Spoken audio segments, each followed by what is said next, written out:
Lonjakan harga pangan termasuk daging mengancam perekonomian terpuruk.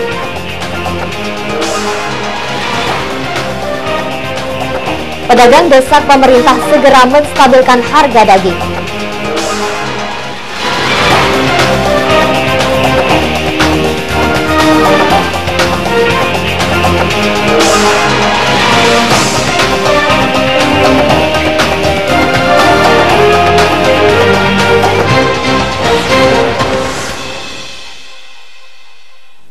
Assalamualaikum warahmatullahi wabarakatuh. Selamat sore pemirsa, kita berjumpa lagi dalam iNews Lampung, program berita daerah jaringan televisi terbesar di Indonesia, iNews TV. Sore ini kami menyajikan informasi menarik tentang berbagai peristiwa serta dinamika pembangunan di Lampung.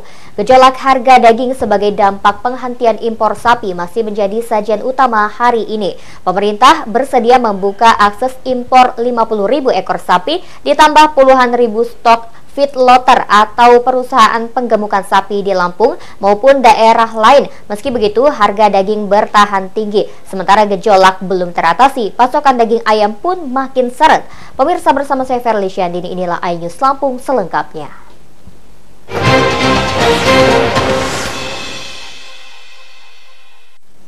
Kenaikan harga pangan melemahkan daya beli masyarakat. Setelah naik selama puasa dan lebaran, harga pangan kembali melonjak akibat kemarau. Kondisi ini diperparah oleh gejolak harga daging akibat pembatasan impor sapi.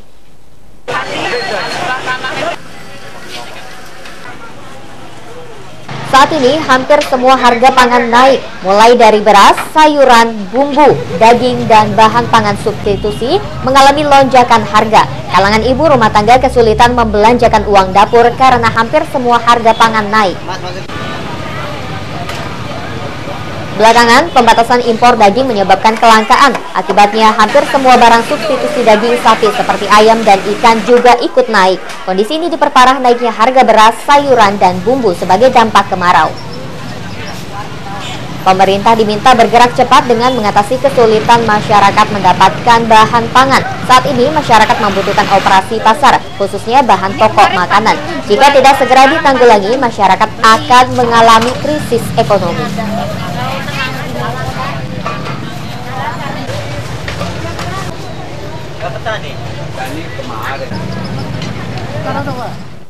Pemirsa, harga daging sapi bertahan tinggi Rp120.000 meskipun diprotes dengan pemogokan. Klaim melimpahnya stok sapi di Lampung juga tidak meredam gejolak harga. Pedagang mendesak pemerintah turun tangan untuk menstabilkan harga.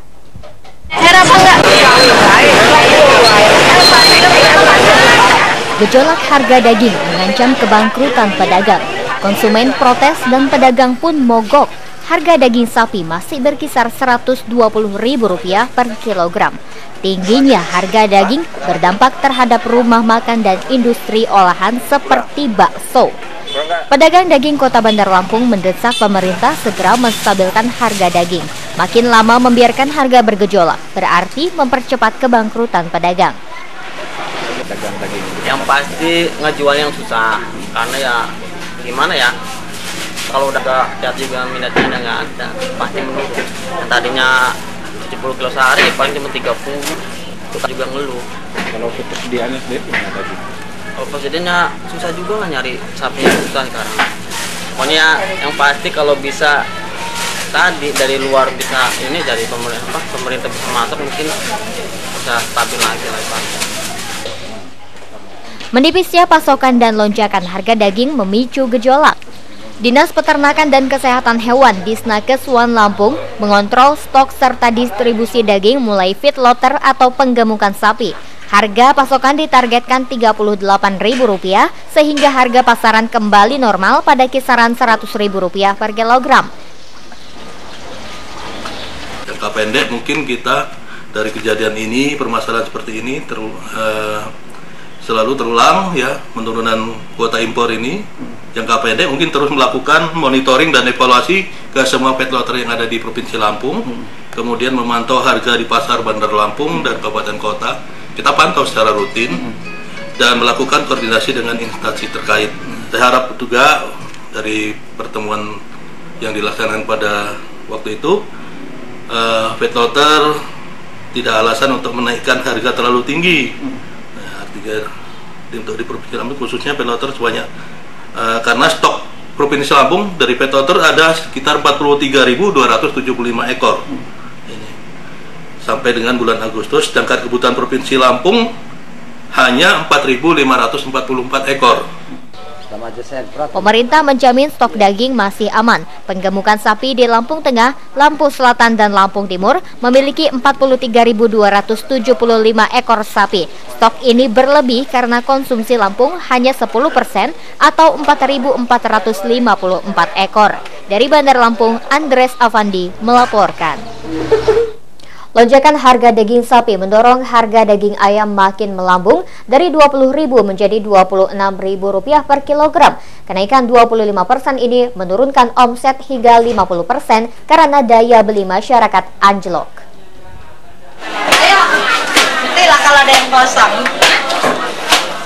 Harga daging ayam naik seiring lonjakan daging sapi. Konsumen tidak tertarik belanja daging ayam meskipun daging sapi langka dan pedagangnya monggok. Harga ayam potong di pasaran Kota Bandar Lampung semula Rp20.000 justru melambung Rp26.000 per kilogram. Mahalnya harga daging ayam menurunkan daya beli masyarakat. Pedagang menanggung kemerosotan omset sampai 50%. Transaksi sepi sejak pekan lalu. Konsumen beralih lauk pauk dengan harga terjangkau seperti ikan dan tahu tempe. Ya, kalau ada pesanan ya rame. Tapi kalau hari-hari ini udah berapa hari ini ya, sepi. Nih. Naik harganya? Iya, naik. Dari berapa ke berapa Ibu? Ya, mau lebaran itu 20.500. Sekarang udah, iya, sekarang udah ya tiap hari, 2 hari sekali itu naik ya 1.000. Ya, 26. 26. Dari 20.000 itu Bu ya? Sekarang 20.500. Itu kenapa Ibu penyebabnya? Ya penyebabnya nggak ada ya. Kalau tahun kemarin kan cuma berapa persen, nggak seberapa parah ini. Kelangkaan stok daging sapi tidak memberi keuntungan daging ayam karena harga naik bersamaan. Pasokan daging ayam juga berkurang. Distributor berdalih harga pakan mahal sehingga tidak berani berspekulasi memelihara banyak ayam. Dari Bandar Lampung, Andres Avandi melaporkan. Pemirsa, setelah jeda pariwara berikut kami kembali dengan informasi lain di antaranya. Pintu irigasi Waduk Wairarem Lampung Utara ditutup karena sisa air tinggal setengah meter. Informasi selengkapnya sesaat lagi.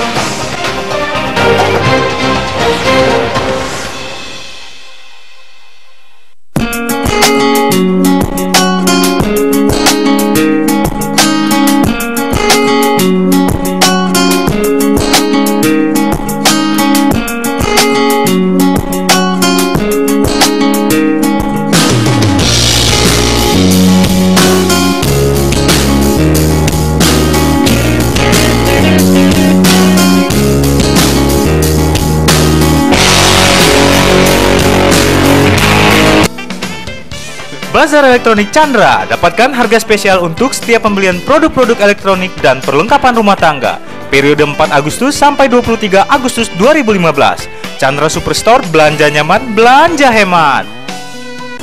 Saya tonton iNews TV. Kirimkan foto kreatif narsismu bersama program favoritmu di iNews TV. Dapatkan total hadiah 20 motor. Kirimkan ke #SayaTonton iNews TV.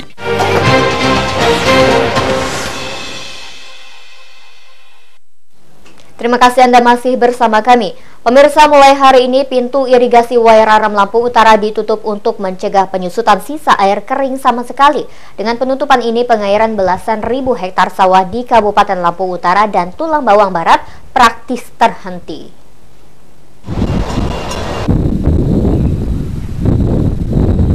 Kekeringan mengakibatkan penyusutan air Waduk Wairarem Lampung Utara. Cadangan air berkedalaman 9 meter turun drastis ke titik terendah setengah meter.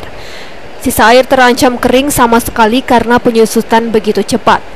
Pengairan Balai Besar Mesuji Waitulang Bawang mulai hari ini menutup pintu irigasi untuk mencegah kekeringan waduk. Apalagi kemarau diperkirakan masih 3 bulan lagi. Penutupan pintu irigasi otomatis dihentikan pengairan 11.000 hektar sawah di Kabupaten Lampung Utara dan Tulang Bawang Barat. Sejauh ini belasan hektar padi dipastikan gagal panen. Menurut pengendali irigasi Wairarem, Armet, Keputusan irigasi sudah dikoordinasi dengan petani dan instansi terkait. Gagal panen itu yang diperkirakan gagal panen sampai dengan hari ini yang terlapor hanya 17,5 hektar saja. Itu untuk wilayah Tulang Bang Barat. Tanggal 15 Agustus rencana kita tutup. Itu kita persiapan untuk pelaksanaan musim rendang 2005-2016. Nah itu maka kita rencanakan tanggal 15. Nanti kita akan lihat petani. Ada sebagian petani juga masih minta mundur. Kalau memang air kita bisa kita berikan, tetap kita berikan, kita bantu petani. Itu prinsip seperti itu. Dinas Pertanian Lampung Utara sudah mengecek 4.600 hektar sawah tidak berdampak kemarau. Padi di 4 kecamatan tersebut bisa panen. Sementara 60 hektar padi berumur 2 bulan di Kecamatan Abung Surakarta masih butuh pengairan. Kalaupun memungkinkan, penutupannya ini yang rencana tanggal 15 bisa diundurkan pada akhir Agustus. Jadi karena minggu kita ketiga ya. Karena kita membutuhkan ini dalam minggu ketiga dan minggu keempat Agustus tersebut. Dinas Pertanian Lampung Utara menjamin produksi padi tidak kemarau masih panjang. Kekeringan bisa menggagalkan panen jika petani tidak menanam sesuai jadwal pada musim gadu. Dari Lampung Utara, Haryadi Haka melaporkan. Saudara, musim kemarau berdampak krisis pengairan dan air bersih. Pemerintah Kota Bandar Lampung mulai membangun 70 sumur bor tersebar di 20 kecamatan. Banyaknya sumur bor sesuai kebutuhan warga. Ada 2 lagi sebenarnya.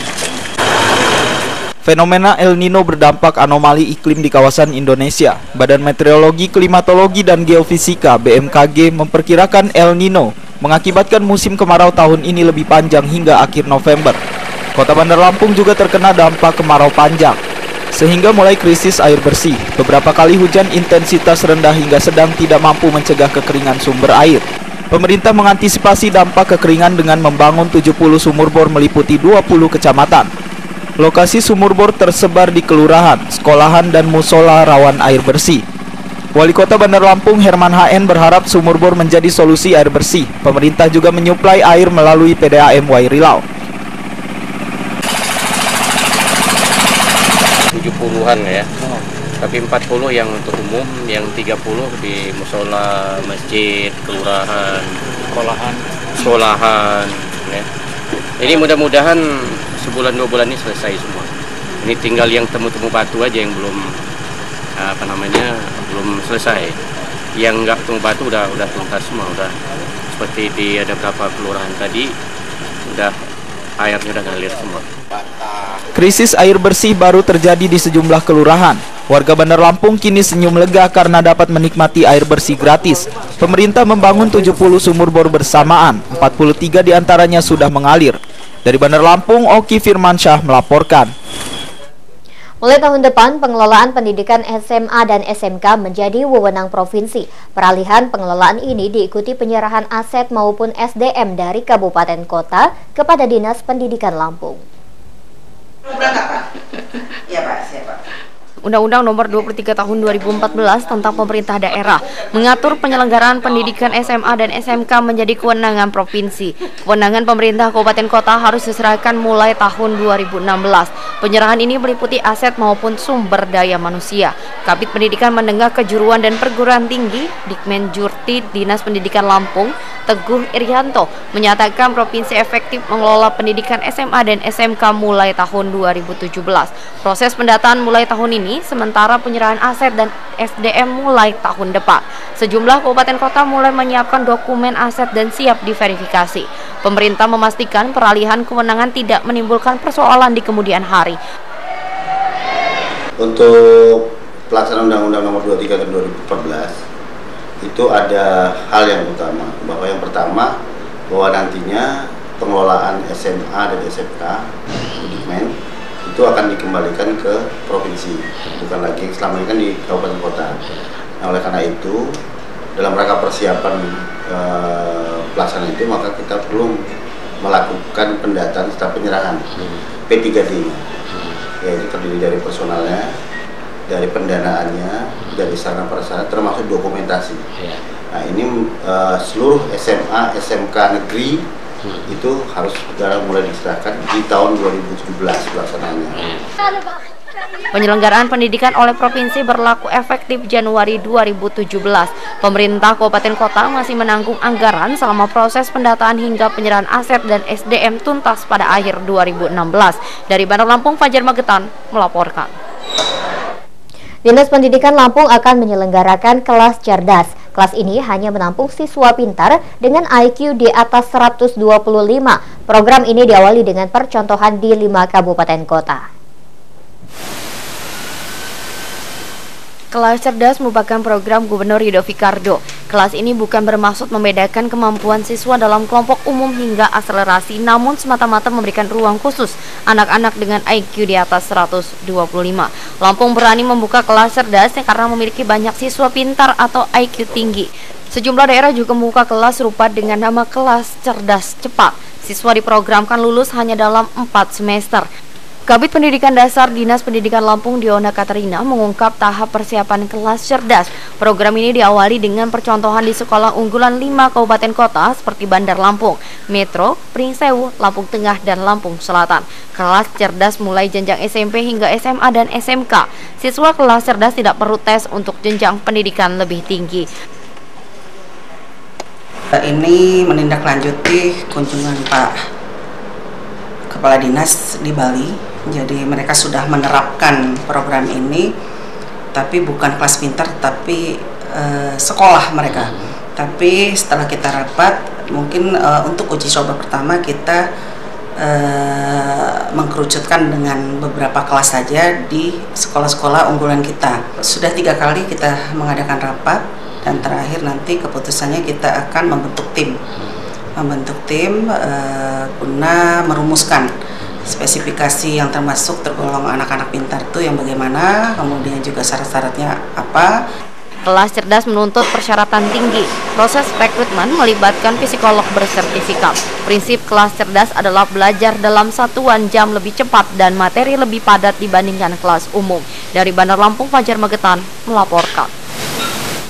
Pemprov Lampung optimis ekonomi daerah tumbuh di atas 5%. Pertumbuhan ini akan didorong melalui penambahan anggaran infrastruktur dalam APBD perubahan tahun 2015. Pemprov Lampung bersama Panitia Anggaran DPRD mulai membahas APBD perubahan tahun 2015. Tahap ini berlanjut dengan penyusunan APBD murni tahun 2016 2 pekan mendatang.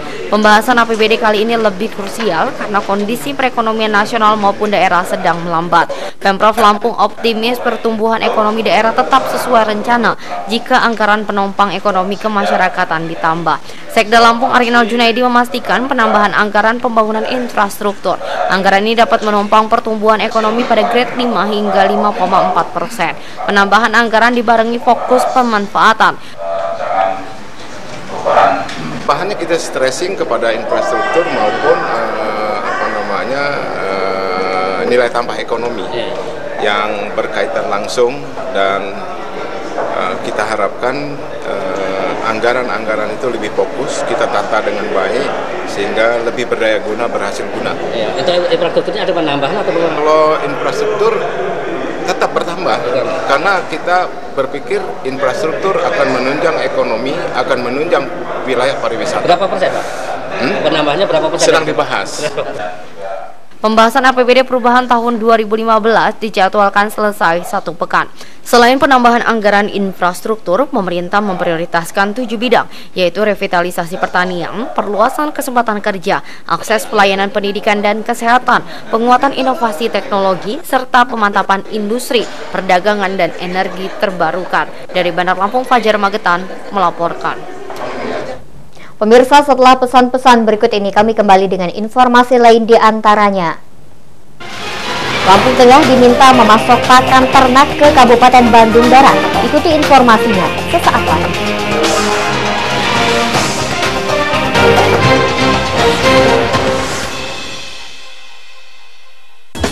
Saya tonton iNews TV. Kirimkan foto kreatif narsismu bersama program favoritmu di iNews TV. Dapatkan total hadiah 20 motor. Kirimkan ke #SayaTonton iNews TV. Kehadiran mereka selalu ditunggu. keseruan yang selalu mereka ciptakan di Lampung. Ini Lampung ya! Ini Lampung Yai, setiap Sabtu dan Minggu.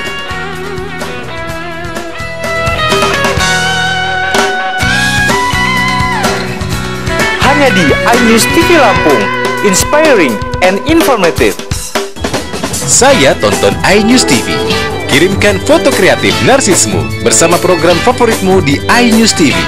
Dapatkan total hadiah 20 motor. Kirimkan ke #SayaTonton iNews TV.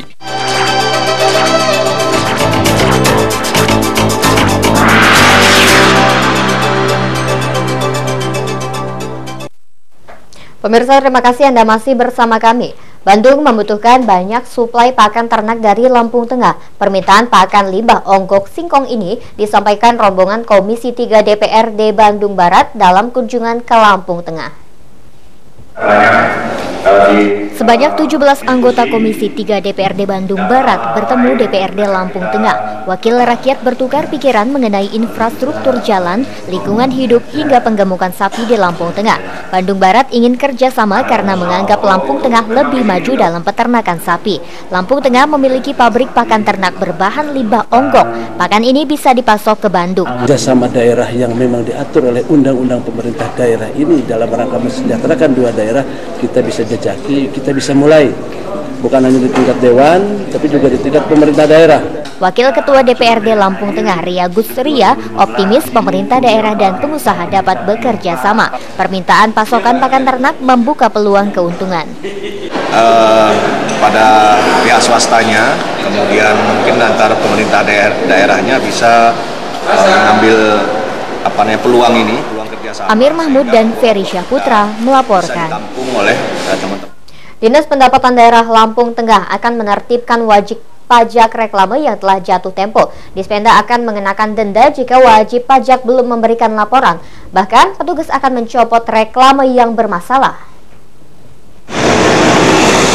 Berdasarkan Undang-Undang Nomor 28 Tahun 2009 tentang Pajak Daerah dan Retribusi Daerah, serta Peraturan Daerah Lampung Tengah Nomor 5 Tahun 2011 tentang pajak reklame, setiap pemasangan reklame harus mengajukan permohonan dahulu, baik perpanjangan maupun pemasangan baru, kepada Bupati melalui Dinas Pendapatan Daerah. Setiap reklame yang terpasang dikenakan pajak.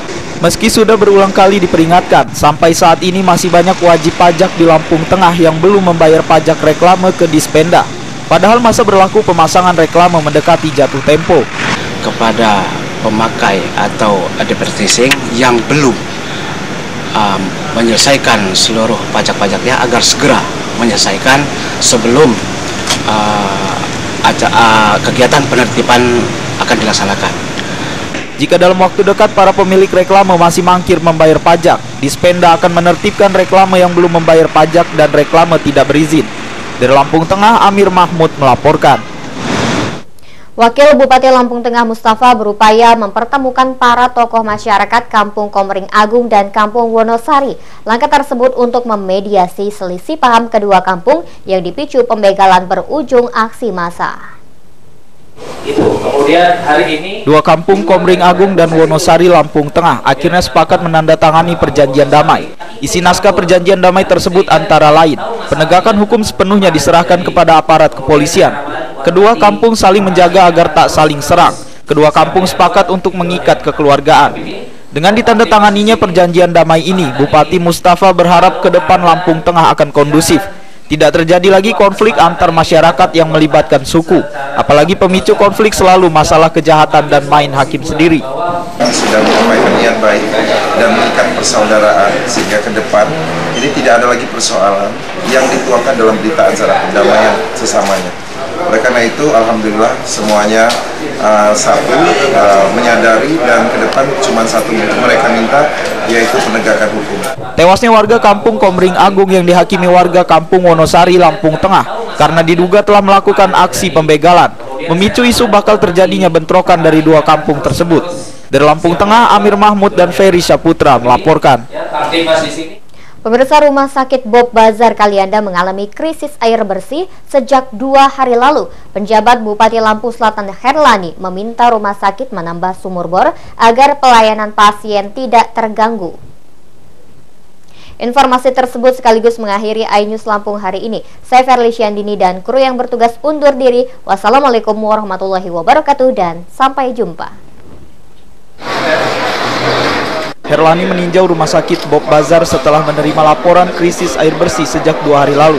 Pasien maupun keluarganya mengeluh kekurangan air justru mengganggu pelayanan kesehatan. Herlani meminta Direktur Rumah Sakit Bob Bazar, Armen Patria, menambah sumur bor agar kebutuhan air bersih tercukupi. Pemerintah juga menganggarkan penyediaan air, penambahan tower, serta perbaikan instalasi rumah sakit. Perbaikan ini masuk APBD perubahan tahun 2015. Herlani menganggap persoalan air bersih tidak main-main. Oleh karena itu kan kita sama-sama udah lihat, misalnya 2 hari ini terkendala air. Saya nggak tahu betul 2 hari apa enggak, jangan-jangan itu selamanya. Nah, itu makanya saya bilang hari ini tolong nanti dengan kepala rumah sakitnya sudah direncanakan di program APBD itu tambah sumur bor. Kekurangan air bersih di Rumah Sakit Bob Bazar bersifat menyeluruh, mulai kelas 3 hingga ruang VIP. Krisis air ini membingungkan pasien. Rudi Apriyadi dan Al Siswadi melaporkan.